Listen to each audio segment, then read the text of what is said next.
Cody, great to have you on board. Thank Cody you. is the Director of Auburndale Parks, Recreation, and Leisure Services.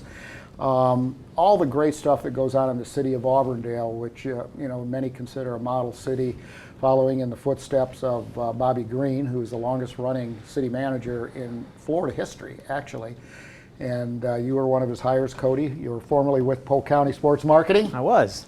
But your hands are full, and were full a week ago. Yeah, Hurricane Ian came through, and I think we dodged a bullet. The hurricane was supposed to make that jog back up to the north and really kind of hammer us in. And I'm not trying to say that we didn't get anything, but I think it could have been a lot worse. So for about a week, we've been just in cleanup crew, and the Parks and Rec department kind of disbands and becomes a push team and a cleanup crew to get everything squared away. And at 6 a.m. on Thursday, we were out getting stuff ready, and we haven't stopped since then. So 12-hour shifts trying to get debris picked up and fencing squared away and fields ready. But proud to say that the team has done such a good job.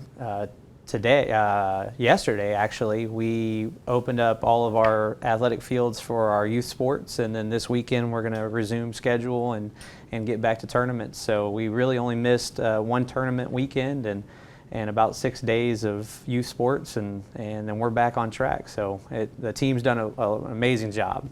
I can't say that enough. And really everybody, all the cities, the county, everybody's going through the same thing. So everybody's trying to plug away, trying to get back to some sort of normal atmosphere.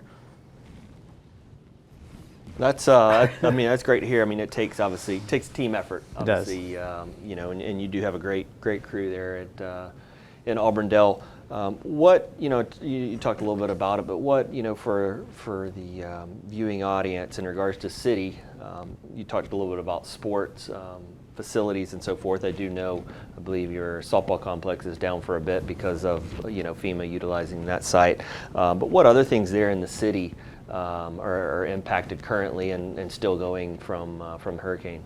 Well, so what the city does, at least what Auburndale does, is we become a cleanup crew for the residents. Residents, obviously, number one, and we've got to try to figure out how to get the streets safe, and then get all of the debris picked up, and then go around and grab all the debris that the residents are putting out on the side of the road. So what our crews then become is basically make the town look like a storm didn't come through, and that's really the objective. And as broad as that is the effort. We want to make sure that our parks are safe, they're clean, ready to go.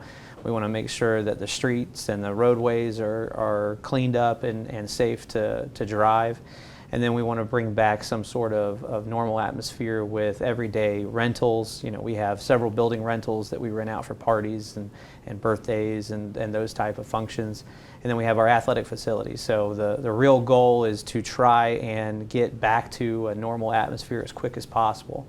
And then once we do that, then we can allow our assistance outside of our purview. So, hooking up with other cities or the county to be able to say, hey, do you need any help? Is there anything we can do? Softball complex being one of them is being used as a FEMA site. We can shut that complex down and help out the county and give them full access to the entryway there. And I think that's always been a real good partnership. And I think that's why you can see Polk County's really bounced back. Even after Irma, we've bounced back pretty quickly compared to some other areas after a big storm like that. Well, as we look to the future, Cody, one of the things that collectively, your team and my team have been working on are two major projects, and there's more to come. But tell us a little bit about the stadium and the ski lake, and where do we stand with that? So the two projects that we have going on right now is the first project we tackled at the beginning of the year was building a stadium at our stadium soccer field out at Lake Myrtle. It's a 3,500 person stadium, brick and mortar. It's going to look fantastic. We've been going at that for a better part of the year now, and where we are, we're probably about a month and a half away of completion for that. Obviously, Ian's kind of slowed down some of those pieces, but the majority of the things for the stadium were already in place and kind of hard structured, so the storm didn't affect it as much. So we're able to get right back on track and kind of resume where we're going. So the stadium itself, obviously 3,500 seating capacity. You'll have bathrooms, locker rooms, other functions, other amenities inside of that.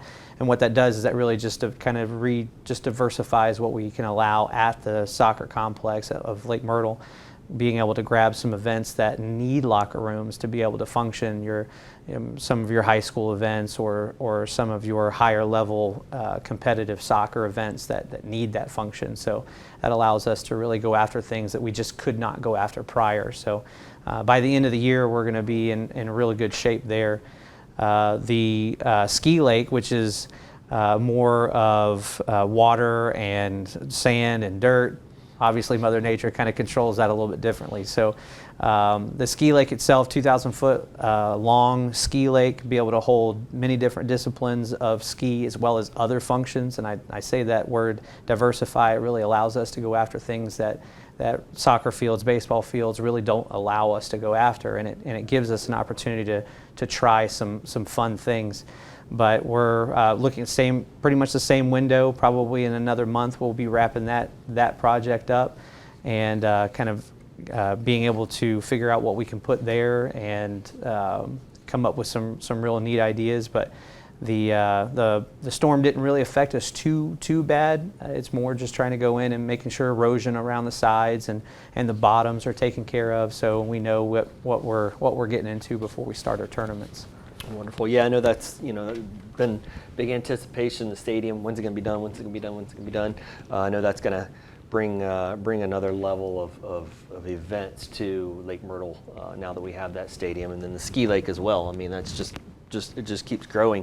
Speaking of that, what is there anything else that's kind of in the pipeline and the horizon?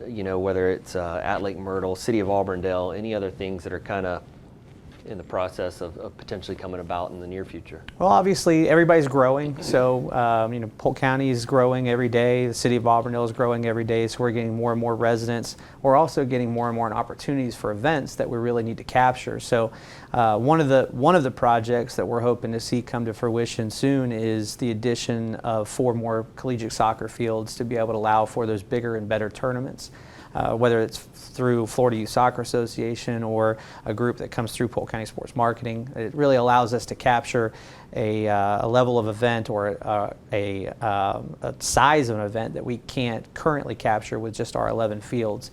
And we have about 20 acres or so on the west side of our complex that is perfect suited for that. And I think we'll be in a really good position to go through a design phase this year, which is budgeted through our budget for the City of Auburndale. We'll be able to design our 4 fields and see what we have for a budget and a timeline to make those.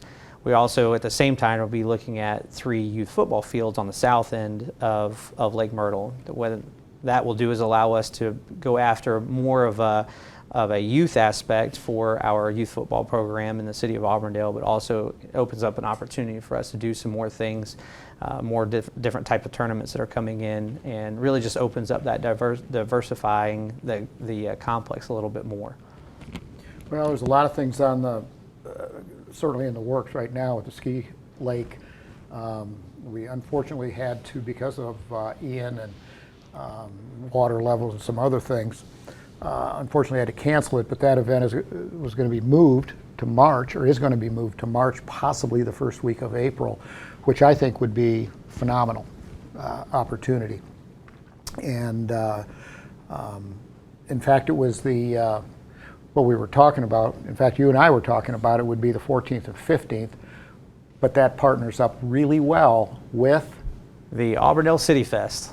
So last year, our first year that we tried it, we have a concert-style event. It's an all-day event on a Saturday, and we brought in 4 different types of musicians.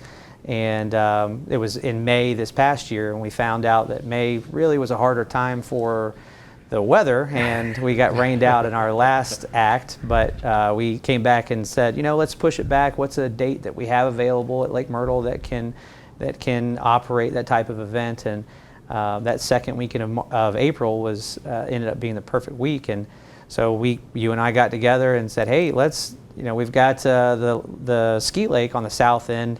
right in the middle of the complex is where we're going to put the City Fest. Let's just tie these two events together and make one large event. And I think it's going to end up being a real fun style event with you know, a bunch of different opportunities to see a bunch of different things, and obviously good music and some good competition from the ski guys. So yeah, I think it's gonna be Here's fun. one that you and I didn't talk about, a little strategizing here. But you know, Chris Keprios, who's going to be on a little later in the show, in the program, his department is, the theme this year for Visit Central Florida is culinary. So, got the concert, we have the water ski tournament. And we need some good food. How about some culinary in the middle? That's right. That's always brings in the atmosphere. You know, when you go to a fun event and you see that side of things, it really brings everything together. I mean, you can't go to a fair without the food trucks. So there's a piece to that that really will bring it all home, and I think that's going to be. We might have to change the name. That's City, Wake, That's and it. Culinary Fest. How do you like that one? Anything we can do to grow it, I'm excited about that. You heard it first here on Sports Central, everybody. Hey, Cody, thanks a million for joining us. I know your hands are full. These guys have been working 7 in the morning till 7 at night. In fact, I strolled into the office maybe 10 minutes to 7 the other day, and I didn't anybody here. Sure enough, their head guy, the guy that worked for the Cleveland Indians, worked for the Atlanta Braves, Mike Hurd, he's picking up sticks. What are you doing here? When a storm comes, it really our gears change. I've been on mowers, you know, we've been on rakes, we've been doing a lot of stuff. So it's all trying to get it ready to go. Looking great. Cody, thanks again. Thank you. Hey everyone, if you enjoyed this interview and want to watch more Sports Central, click the video below. And don't forget to like, share, and subscribe.